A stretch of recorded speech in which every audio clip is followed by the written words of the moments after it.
അദ്ദേഹം അപ്രസക്തനാണെന്നൊന്നും പറയാൻ ഞാൻ ആളല്ല. അദ്ദേഹം അവിടെ പ്രസക്തൻ തന്നെയാണ്. അദ്ദേഹം ഒരുപക്ഷെ മുന്നണികളെ ഞെട്ടിക്കുന്ന അല്ലെങ്കിൽ മുന്നണികൾക്ക് അങ്കലാപ്പുണ്ടാക്കുന്ന ഒരു സാന്നിധ്യമാണ്. ഒരുപക്ഷെ ആ രീതിയിൽ അദ്ദേഹം വോട്ട് പിടിച്ചേക്കാനും സാധ്യതയുണ്ട്. പ്രത്യേകിച്ചും കഴിഞ്ഞ ദിവസം അദ്ദേഹം നടത്തിയ വാഹന റാലിക്ക് ശേഷം അങ്ങനെ അവഗണിക്കാവുന്ന തീർത്തും അപ്രസക്തനായ ഒരു സ്ഥാനാർത്ഥിയാണ് പി വി അൻവർ എന്ന് പറയാൻ ഏറ്റവും എന്താ പറയാ LDFനെയും UDFനെയും അങ്ങേയറ്റം പിന്തുണയ്ക്കുന്ന നിഷ്പക്ഷ നിരീക്ഷകർക്ക് അല്ലെങ്കിൽ ആർക്കും തന്നെ അങ്ങനെ എഴുതി തള്ളാൻ കഴിയുന്ന ഒരു അവസ്ഥയിലല്ല പി വി അൻവർ. പക്ഷെ എങ്കിലും അദ്ദേഹത്തിന് വിജയിക്കാൻ കഴിയുന്ന രീതിയിലേക്കൊന്നും എത്താൻ കഴിയുമെന്ന് തോന്നുന്നില്ല. പക്ഷെ അദ്ദേഹത്തിന് ഒരു സ്പോയിലർ ആകാൻ കഴിയും. ആ സ്പോയിലർ ആയാൽ അത് ആർക്കാണ് സ്പോയിലർ ആവുക? LDFനെയാണോ UDFനെയാണോ പ്രധാനമായി ബാധിക്കുക? അത് ഒരുപക്ഷെ മറിച്ചാകാമായിരുന്ന ഒരു ജനവിധിയെ അല്ലെങ്കിൽ നിലമ്പൂരിൽ ആര് ജയിക്കണം എന്ന് അല്ലെങ്കിൽ ജയിക്കേണ്ട അല്ലെങ്കിൽ ജയിക്കുമായിരുന്ന ഒരു സ്ഥാനാർത്ഥിയെ തോൽപ്പിക്കാൻ അൻവറിന്റെ സാന്നിധ്യം പി വി അൻവറിന്റെ നെഗറ്റീവ് വോട്ടുകൾ കൊണ്ട് സാധിക്കുമോ എന്നതാണ് അവിടെയുള്ള പ്രധാന പ്രശ്നം. എങ്കിലും ഞാൻ വിചാരിക്കുന്നത് ഇതുവരെയുള്ള തെരഞ്ഞെടുപ്പ് പ്രചരണം വെച്ച് നോക്കുമ്പോൾ ശരിക്കും പറഞ്ഞാൽ കൊട്ടിക്കലാശം എന്ന് പറയുന്നത് സൂപ്പർ സൺഡേ കഴിഞ്ഞ ഞായറാഴ്ചയായിരുന്നു. ആ ഞായറാഴ്ച മൂന്ന് മുന്നണികൾക്കും വേണ്ടി ഏറ്റവും പ്രധാനപ്പെട്ട വ്യക്തികളാണ് പ്രചരണത്തിനെത്തിയത്. അതായത് UDFന് വേണ്ടി പ്രിയങ്ക ഗാന്ധി എത്തി. അവര് നിലമ്പൂർ ടൗണിലും അതുപോലെ തന്നെ മറ്റൊരു പഞ്ചായത്തിലും നടത്തിയ ആ യോഗങ്ങളിൽ അവരുടെ റോഡ് ഷോയിൽ ആ പെരുമഴയത്ത് പോലും ആയിരങ്ങൾ പങ്കെടുത്തു. അത്യാവേശകരമായ ഒരു സാന്നിധ്യമായിട്ട് അല്ലെങ്കിൽ ഒരു ആവേശമായിട്ട് ഒരു ഊർജ സ്രോതസ്സായി ഊർജദായിനിയായിട്ട് മാറാൻ പ്രിയങ്ക ഗാന്ധിക്ക് കഴിഞ്ഞു എന്നൊരു വസ്തുതയാണ്. അതേ ദിവസം തന്നെ മുന്നണികളുടെ ചങ്കിടിപ്പ് വർദ്ധിപ്പിച്ചുകൊണ്ട് മണ്ഡലത്തിലുടനീളം പി വി അൻവർ നടത്തിയ വാഹന പ്രചരണ ജാഥയും ഏറെ ശ്രദ്ധിക്കപ്പെട്ടു. വലിയ ജനസാന്നിധ്യം കൊണ്ട് അതുപോലെ തന്നെ ആവേശം കൊണ്ട് യൂസഫ് പത്താൻ എന്ന് പറയുന്ന ഇന്ത്യൻ ക്രിക്കറ്റിലെ ഒരു കാലത്തെ ഹാർഡ് ഹിറ്റർ, സൂപ്പർ ഷോയിലൂടെ ക്രിക്കറ്റ് പ്രേമികളുടെ ഹൃദയം കവർന്ന ഒരു കാലത്തെ ഹാർഡ് ഹിറ്റർ ആയിട്ടുള്ള പഞ്ച് ഹിറ്റർ എന്നൊക്കെ പറയുന്ന ക്രിക്കറ്റ് ഭാഷ ഉപയോഗിക്കുകയാണെങ്കിൽ ആ രീതിയിൽ പറയാവുന്ന പിഞ്ച് ഹിറ്റർ ആയിട്ടുള്ള യൂസഫ് പത്താന്റെ സാന്നിധ്യം, അദ്ദേഹത്തിന്റെ സാന്നിധ്യം പകർന്ന ആവേശത്തോടൊപ്പം അന്നത്തെ റോഡ് ഷോ പി വി അൻവറിനും പി വി അൻവർ ക്യാമ്പിനും വലിയ ആവേശം അല്ലെങ്കിൽ ആത്മവിശ്വാസം പകർന്നൊരു ഘടകമാണ്. ഒപ്പം ചെറിയ തോതിലെങ്കിലും മുന്നണികളെ അങ്കലാപ്പിലാക്കാനും കഴിയും. ഇതോടൊപ്പം തന്നെ കൂട്ടി വായിക്കേണ്ടതാണ് 3 ദിവസത്തെ സാന്നിധ്യം കൊണ്ട് തുടർച്ചയായി 3 ദിവസം നിലമ്പൂർ മണ്ഡലത്തിൽ ക്യാമ്പ് ചെയ്തുകൊണ്ട് മുഖ്യമന്ത്രി ശ്രീ പിണറായി വിജയൻ നടത്തിയ പ്രസംഗങ്ങൾ. അദ്ദേഹം പൊതുയോഗങ്ങളിലാണ് പ്രസംഗിച്ചത്. അദ്ദേഹം റോഡ് ഷോയിൽ പങ്കെടുത്തില്ല. പക്ഷെ പൊതുയോഗങ്ങളിൽ അദ്ദേഹത്തിന്റെ പൊതുസമ്മേളനങ്ങളൊക്കെ വലിയ ജനക്കൂട്ടായിരുന്നു, വലിയ ആവേശമായിരുന്നു. സർക്കാരിന്റെ വികസന നേട്ടങ്ങൾ എണ്ണി പറയുന്നതോടൊപ്പം ഈ UDFും അതുപോലെ തന്നെ മറ്റുള്ളവരും ഉയർത്തുന്ന വിധ്വംസക അല്ലെങ്കിൽ നെഗറ്റീവ് രാഷ്ട്രീയത്തിനെതിരെ, വികസന വിരുദ്ധ രാഷ്ട്രീയത്തിനെതിരെ, വർഗീയ കൂട്ടുകെട്ടിനെതിരെയൊക്കെ അദ്ദേഹം അതിശക്തമായിട്ട്, പ്രത്യേകിച്ചും UDFും അതുപോലെ തന്നെ വെൽഫെയർ പാർട്ടിയും അല്ലെങ്കിൽ ജമാഅത്തെ ഇസ്ലാമിയും തമ്മിലുള്ള കൂട്ടുകെട്ടിനെ രാഷ്ട്രീയമായിട്ട് അതിനിശ്ചിതമായി വിമർശിച്ചുകൊണ്ടുള്ള അദ്ദേഹത്തിന്റെ പ്രസംഗങ്ങൾക്ക് വാർത്താ പ്രാധാന്യം ലഭിച്ചു. എല്ലായിടത്തും ഏതാണ്ട് ഒരേപോലെ തന്നെ വികസന നേട്ടങ്ങൾ ഊന്നി പറഞ്ഞുകൊണ്ട് മൂന്നാം പിണറായി സർക്കാർ അല്ലെങ്കിൽ മൂന്നാമതും ഒരു ഇടതുമുന്നണി സർക്കാർ വരേണ്ടതിന്റെ ആവശ്യകത ചൂണ്ടിക്കാണിച്ചുകൊണ്ട് കേരളത്തെ ഒരു പുതിയ നവകേരള സൃഷ്ടിക്കായി സർക്കാർ നടത്തിയ പ്രയത്നങ്ങളെ ഒക്കെ എണ്ണി പറഞ്ഞുകൊണ്ടുള്ള അദ്ദേഹത്തിന്റെ പ്രസംഗങ്ങൾ രാഷ്ട്രീയമായിട്ട് പ്രാധാന്യമുള്ളതായിരുന്നു. അതിനൊന്നും സംശയമില്ല. എങ്കിൽ പോലും 3 മുന്നണികളും അതിന്റെ കഴിവിനൊത്ത് അല്ലെങ്കിൽ മാക്സിമം അവനാഴിയിലെ മുഴുവൻ വിഭവങ്ങളും അതുപോലെ തന്നെ അവരുടെ എന്താ പറയാ എല്ലാ അസ്ത്രങ്ങളും ഉപയോഗിച്ചു കഴിഞ്ഞു. ഇനിയിപ്പോ എന്താണ് അവിടെ ഉപയോഗിക്കാൻ ബാക്കിയുള്ളത്? വിവാദങ്ങൾ തുടക്കം മുതലേ വിവാദങ്ങളാണ്.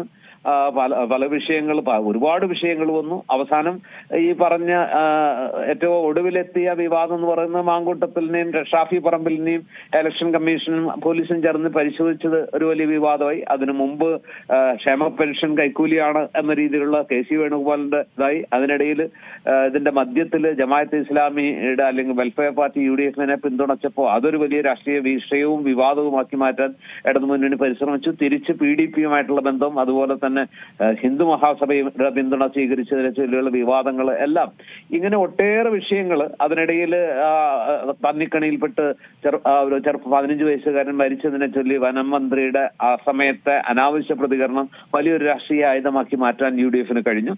അതിന്റെ വിവാദങ്ങൾ, ഒരു വിവാദവും വേറെ ദിവസം നീണ്ടു നിൽക്കുന്നില്ല. അതിന്റെ തൊട്ടു പിന്നാലെ മറ്റു വിവാദങ്ങൾ വരുന്നു, അതിന്റെ പിന്നാലെ പോകുന്നു. അങ്ങനെ യഥാർത്ഥത്തിൽ നിലമ്പൂരിന്റെ കാർഷിക പ്രശ്നങ്ങള്, നിലമ്പൂരിലെ മനുഷ്യ വന്യജീവി സംഘർഷം, അവിടുത്തെ ജനങ്ങൾ നേരിടുന്ന പ്രശ്നങ്ങള്, അവിടുത്തെ ബൈപ്പാസ് ഇപ്പോഴും പൂർണ്ണമാകാത്തത്, KSRTC സ്റ്റാൻഡിന്റെ നിർമ്മാണം അനിശ്ചിതമായി നീളുന്നത്, അതുപോലെ തന്നെ ഈ പെരുമഴക്കാലത്തെ മനുഷ്യന്റെ എന്താ പറയുക, തീക്ഷ്ണമായ ജീവിത പ്രശ്നങ്ങളെ ആണോ അതോ രാഷ്ട്രീയ നേട്ടത്തിന് ഉതകുന്ന വിവാദങ്ങളെയാണോ ഉയർത്തിപ്പിടിച്ചതെന്നുള്ളൊരു സംശയം നമ്മുടെ മനസ്സിൽ ബാക്കിയാകുന്നുണ്ട്. ഇതായിരുന്നു നിലമ്പൂരിലെ പ്രചരണത്തിന് യഥാർത്ഥത്തിൽ ഉയരേണ്ടിയിരുന്ന ജീവൽ പ്രശ്നങ്ങളാണോ അതോ ഈ പറഞ്ഞ രാഷ്ട്രീയ വിവാദങ്ങളാണോ നിലമ്പൂരിൽ ഉയരേണ്ടിയിരുന്നത്? കാരണം ഇതൊരു സെമി ഫൈനലാണ്. സ്വാഭാവികമായിട്ടും രാഷ്ട്രീയ വിവാദങ്ങൾ ശക്തിപ്പെടുന്നത് അല്ലെങ്കിൽ നാളേക്കുള്ള വിവാദങ്ങളെ ഇന്നേ ഉയർത്തിപ്പിടിക്കുന്നത് സ്വാഭാവികമാണ്.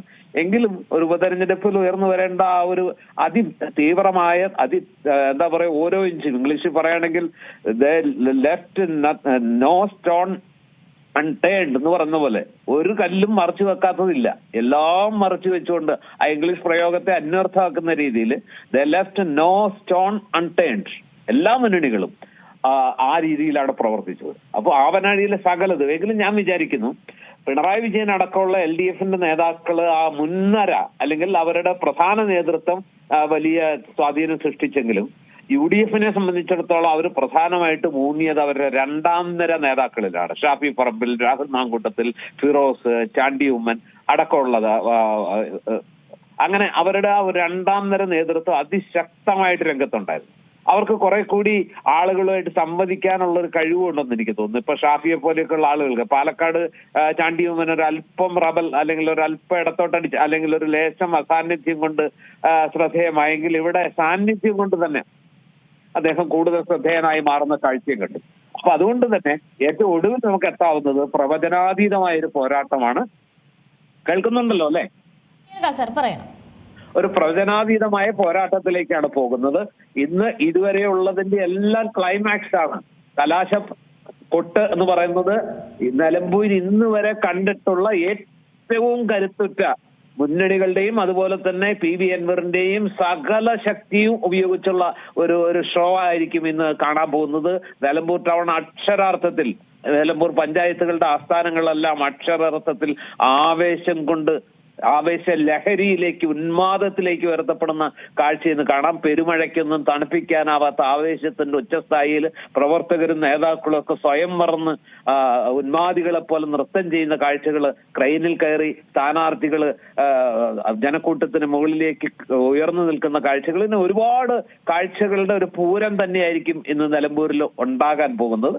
ഇതിനിടയിൽ നമ്മൾ ഇതുവരെ ഞാൻ പറയാതെ പോയൊരു കാര്യം, ഇവിടെ BJPക്ക് ഒരു വലിയ സാന്നിധ്യമാകാൻ കഴിയുമോ? കഴിഞ്ഞ തെരഞ്ഞെടുപ്പുകളിൽ നിന്ന് കുറെ കൂടി മുന്നോട്ട് പോകാൻ BJPക്ക് കഴിയും. ഒരു പരീക്ഷണമാണല്ലോ അവർ നടത്തിയിരിക്കുന്നത്. സ്വന്തം സ്ഥാനാർത്ഥിയെ നിർത്താതെ ഒരു ക്രൈസ്തവ സഭയിൽ നിന്നുള്ള, മർത്തോമാ സഭയിൽ നിന്നുള്ള ഒരു സ്ഥാനാർത്ഥി, മുമ്പ് കേരള കോൺഗ്രസുമായിട്ട് ബന്ധമുണ്ടായിരുന്ന, അങ്ങനെ അവർ ആ പാർട്ടിയായിട്ട് കഴിഞ്ഞ കാലങ്ങളിൽ ബന്ധമില്ലാത്ത, മുമ്പ് CPM പയറ്റിയിരുന്ന ഒരു തന്ത്രമാണ് ഇത്തവണ BJP. ഒരു മനസ്സോടെയാണ് അവർ ഈ ഇലക്ഷന് തന്നെ നിൽക്കുന്നത്.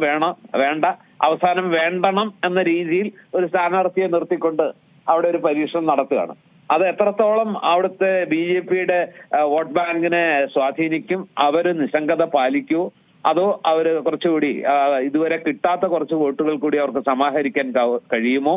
അതോ അവരുടെ ആ ഒരു നിർവീകാരത മറ്റേതെങ്കിലും മുന്നണിക്ക് ഗുണകരമാവുകയോ തുടങ്ങിയ ചോദ്യങ്ങൾ കൂടി ഉത്തരം കാണേണ്ടതുണ്ട്. കഴിഞ്ഞ തെരഞ്ഞെടുപ്പിലൊക്കെ 5% മുകളിൽ വോട്ട് കിട്ടി. ഇത്തവണ അത്രയും കിട്ടിയില്ലെങ്കിൽ ആ വോട്ടുകൾ ആർക്ക് കിട്ടി, ആർക്ക് പോയി എന്നുള്ളത് ഇനി അങ്ങോട്ടുള്ള വരും ദിവസങ്ങളിലെ രാഷ്ട്രീയ വിവാദത്തിന്റെ വഴിമരുന്ന് ആകാനും മതി. ഏതായാലും ഇപ്പോഴത്തെ ഒരവസ്ഥയിൽ മുന്നണികൾ അവരുടെ സമസ്ത എന്താ പറയുക വിഭവങ്ങൾ ഉപയോഗിച്ചു കഴിഞ്ഞു. അവരുടെ സകല ശേഷിയും ശക്തിയും വിനിയോഗിച്ചു കഴിഞ്ഞു. എല്ലാ നേതാക്കളും, അതായത് ഇരു മുന്നണികളുടെയും സകല നേതാക്കളും, ഒരുപക്ഷെ പ്രിയങ്ക ഗാന്ധിയൊക്കെ ചരിത്രത്തിൽ ആദ്യമായിട്ടായിരിക്കും ഒരു ഉപതെരഞ്ഞെടുപ്പിൽ പ്രചരണത്തിന് പോകുന്നത്. അതിനൊരു ന്യായമുണ്ട്. അവരുടെ മണ്ഡലത്തിൽപ്പെട്ട, പാർലമെന്റ് മണ്ഡലത്തിൽപ്പെട്ട ഒരു നിയമസഭാ മണ്ഡലമാണ് നിലമ്പൂർ എന്നുള്ളത് കൊണ്ട് അവർ സ്വാഭാവികമായിട്ട് അവിടെ വന്നു, ഒരു ദിവസം അവിടെ പങ്കെടുത്തു എന്ന ഒരു ന്യായം പറയാമെങ്കിലും ആദ്യമായിട്ട് ഒരു ഉപതെരഞ്ഞെടുപ്പിൽ പ്രചരണത്തിനെത്തിയ പ്രിയങ്ക ഗാന്ധിക്ക് അതുകൊണ്ട് തന്നെ അവിടെ നിലമ്പൂരിൽ എന്തെങ്കിലും സംഭവിച്ചാൽ അത് പ്രിയങ്ക ഗാന്ധിയുടെ തോൽവി കൂടിയായി വ്യാഖ്യാനിക്കപ്പെടുന്ന ഒരു അവസ്ഥയുണ്ടാവും. അപ്പൊ എല്ലാം കൊണ്ടും UDF തികഞ്ഞ വിജയപ്രതീക്ഷയിലാണ്, LDFും അതുപോലെ തന്നെ ആത്മവിശ്വാസത്തിലാണ്.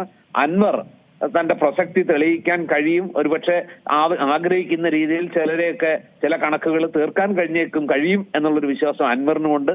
അങ്ങനെ എല്ലാം കൊണ്ടും തികഞ്ഞ ഒരു രാഷ്ട്രീയ പോരാട്ടമാണ്.